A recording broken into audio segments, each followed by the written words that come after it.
Assalamualaikum warahmatullahi wabarakatuh. Kembali lagi di Kering Kelas Daring.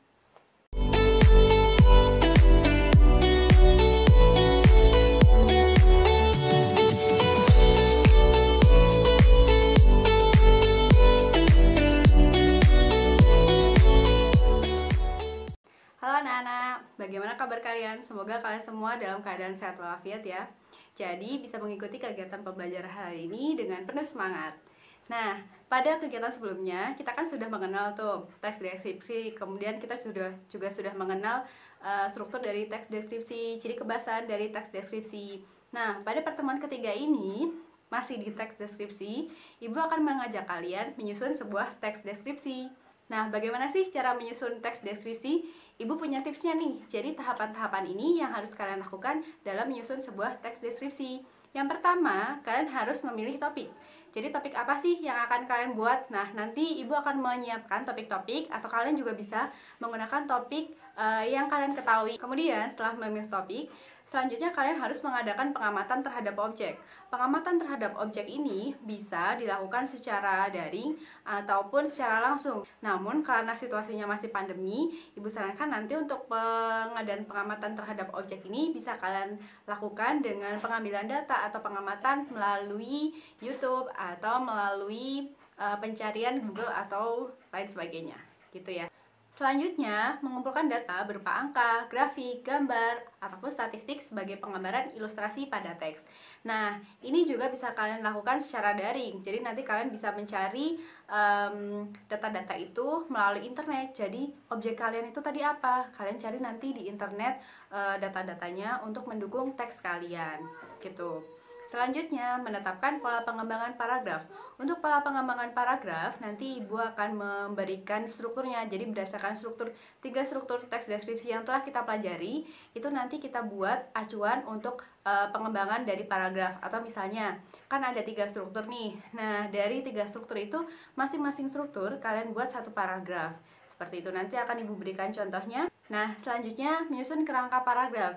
Jadi setelah menetapkan pola pengembangan paragrafnya, kemudian menyusun kerangka dari paragraf yang akan dibuat untuk teks deskripsi. Setelah menyusun kerangka paragraf, kemudian kerangka paragraf tadi bisa kalian kembangkan. Jadi kerangka paragraf itu biasanya berbentuk kalimat utama. Kalimat utamanya kemudian bisa kalian kembangkan dengan deskripsi atau dengan kalimat khusus yang memperinci dan memperhatikan detail dari objek yang kalian gunakan sebagai objek teks deskripsi. Seperti itu ya.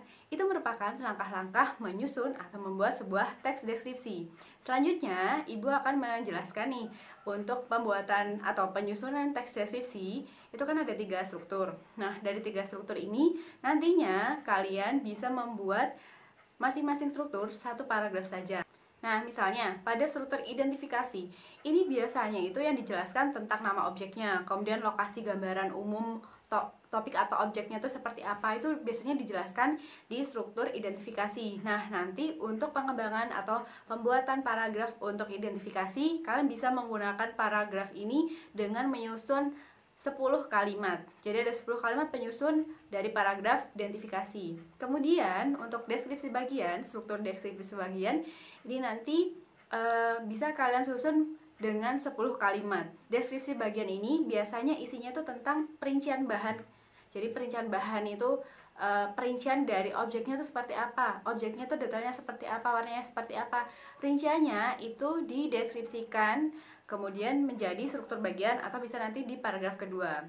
Selanjutnya, paragraf ketiganya nanti kalian bisa menyusun atau membuat 7 kalimat untuk menyusun struktur simpulan atau kesan ini.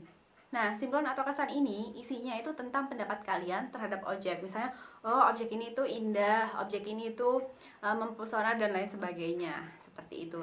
Nanti kalian bisa menyelipkan majas-majas atau kiasan di simpulan atau kesan ini. Biasanya seperti itu. Nah, itu merupakan gambaran penyusunan dari sebuah teks deskripsi. Nah, untuk penyusunan teks deskripsi nantinya kalian juga tidak boleh melupakan pembelajaran sebelumnya. Jadi tentang ciri kebahasaan. Ciri kebahasaan yang ada di teks deskripsi yang telah kita pelajari sebelumnya itu nanti harus kalian gunakan, kalian aplikasikan atau kalian masukkan ke dalam teks yang akan kalian susun. Jadi misalnya kalimat perincian, nanti harus ada kalimat yang merinci. Misalnya tidak warna tapi langsung putih, merah dan lain sebagainya. Kemudian gunakan kalimat serapan panca indera juga. Jadi panca indera apa yang akan kalian gunakan terserah, boleh salah satu, boleh lima-limanya. Kemudian kata dasar KPTS juga bisa digunakan nanti untuk menyusun sebuah teks deskripsi. Sinonim juga harus digunakan, kata depan dikodari, kemudian kata khusus, penulisan huruf kapital juga, kalimat bermajas, dan pilihan kata yang bervariasi. Itu jadi nanti untuk unsur kebahasaannya harus diikutsertakan dalam penyusunan teks deskripsi. Nah, ini Ibu punya contoh nih dari teks deskripsinya. Ada judul Rumah Tongkonan Toraja. Nah, dari teks ini itu kita bisa lihat ada 3 paragraf yang menyusun teks deskripsi ini. 3 paragraf ini itu dibagi 3 struktur, ada identifikasi, kemudian ada struktur deskripsi bagian, dan struktur penutup. Nah, di struktur identifikasi ini dijelaskan tongkonan adalah rumah adat masyarakat Toraja. Jadi dijelaskan apa sih tongkonan itu, kemudian di mana sih letaknya, terus berasal dari mana, dari bahasa apa, kemudian diletakkan di mana, dan lain sebagainya. Nah, itu merupakan identifikasi. Nantinya untuk menyusun identifikasi ini kalian bisa melakukan pengamatan atau pengambilan data melalui internet gitu. Selanjutnya untuk penyusunan dari deskripsi bagian, nantinya kalian bisa menggunakan juga data-data dari internet. Nih contoh deskripsi bagian dari teks deskripsi Rumah Tongkonan Toraja.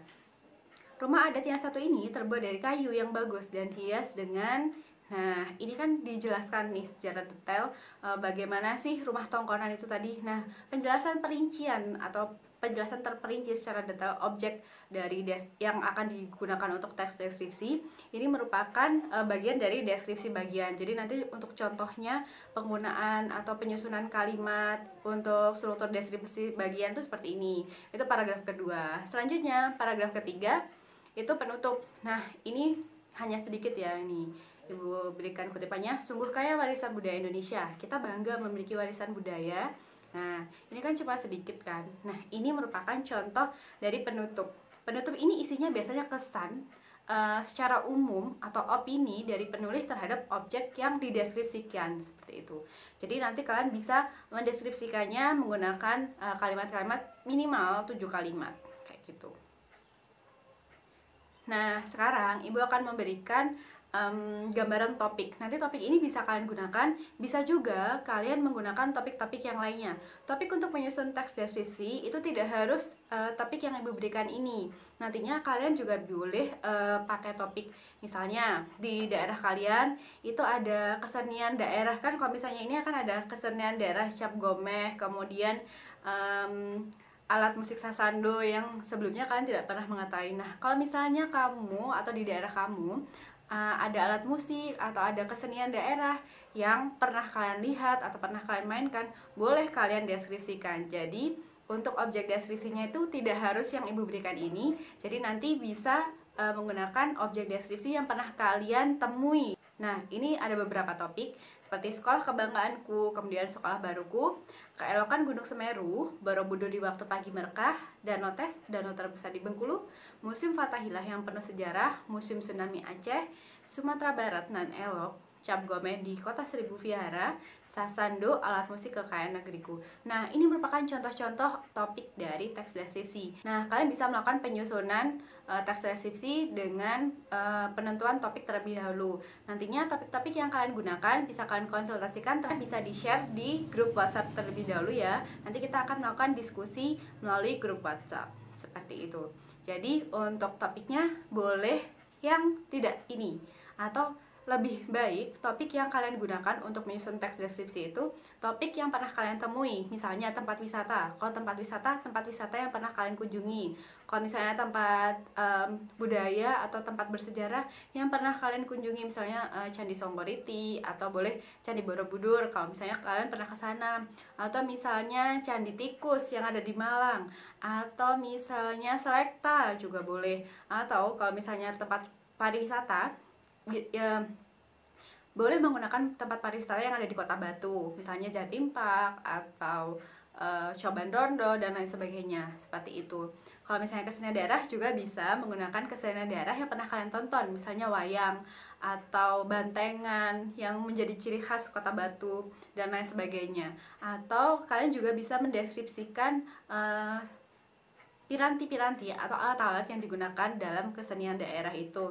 Misalnya kalau bantengan itu pakai bantengnya dideskripsikan, bantengnya itu pakai kayu apa, kemudian catnya itu warnanya itu artinya atau filosofinya apa, seperti itu. Kalian bisa melakukan wawancara terhadap orang sekitar yang ada di misalnya di lingkungan saudara kalian. Jadi lingkup wawancaranya bisa lebih sempit ya karena masih pandemi, atau bisa melakukan pencarian data melalui internet saja. Seperti itu untuk menyusun teks deskripsi. Nah, sekarang Ibu tunggu. Nah, kira-kira seperti itu untuk tahapan pembuatan teks deskripsi. Nantinya kalian bisa menentukan objek, kemudian membuat judul dari teks deskripsi kalian, dan dikonsultasikan ke Ibu melalui grup WhatsApp. Ibu tunggu judul dan topik teks deskripsinya. Terima kasih sudah menonton, semoga kalian sehat selalu. Wassalamualaikum warahmatullahi wabarakatuh. Sampai berjumpa di video selanjutnya.